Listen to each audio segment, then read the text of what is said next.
রাত তখন 12টা ছুঁই ছুঁই। হঠাৎ ভূত চাপলো মাথায় যে মেহেন্দি করবো। তো hello everyone, welcome to my channel. অনেক খোঁজাখুঁজির পর একটা মেহেন্দি পেলাম যেটা অনেক পুরনো, প্রায় 8-9 মাস তো হয়ে গেছে। যাই হোক, মেহেন্দি নিয়ে বসে পড়েছে, ভাবলাম গান শুনবো আর আয়েশ করে মেহেন্দি করবো। এটা ভাবতে না ভাবতে অমনি একটা চিল্লানোর আওয়াজ পেলাম।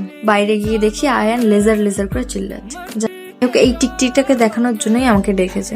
বাইরের দিকে চোখ যেতেই দেখলাম সাতটা সোনার মতো জলজল করছে, তাই না? যাই হোক, সোনার এখন অনেক দাম।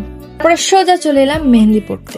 লিটারালি 400 ঘন্টা ধরে ভাবার পর কি ডিজাইন করবো ভাবতে ভাবতে আমি পিন্টারেস্টে গিয়ে একটা সিম্পল আর কিউট মেহেন্দি চুজ করে ফেলি। তো ডিজাইনটাতে ছিল এরকম একটা বাটারফ্লাই, 3টে ফ্লাওয়ার আর টুকিটাকি ডিজাইন।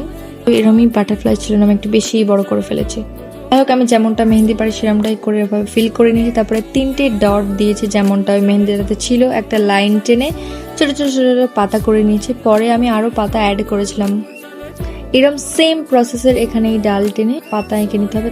এইভাবে আমি মেহেন্দিটা কমপ্লিট করি। যাই হোক, মেহেন্দি তো কমপ্লিট, আদৌ কি কালার আসবে এটা ভাবতে ভাবতে আমি এখানে চিনি পানি গুলে মেহেন্দির উপর লাগিয়ে, যেটা ছোটবেলায় মা আমাকে মেহেন্দির উপর লাগিয়ে দিত। ঘুমোতে যাওয়ার আগে মনে পড়লো ফ্রিজে তো আয়নের ক্যাম্পার রাখা আছে, তো সেটা খেয়ে মেহেন্দি নিয়ে ঘুমিয়েছে। পরের দিন সকালে উঠে দেখি কালারটা ঠিক এরকম এসে, দেখতে অত ভালো লাগছিল। যাই হোক, তোমাদের কেমন লাগলো জানিও। বাই।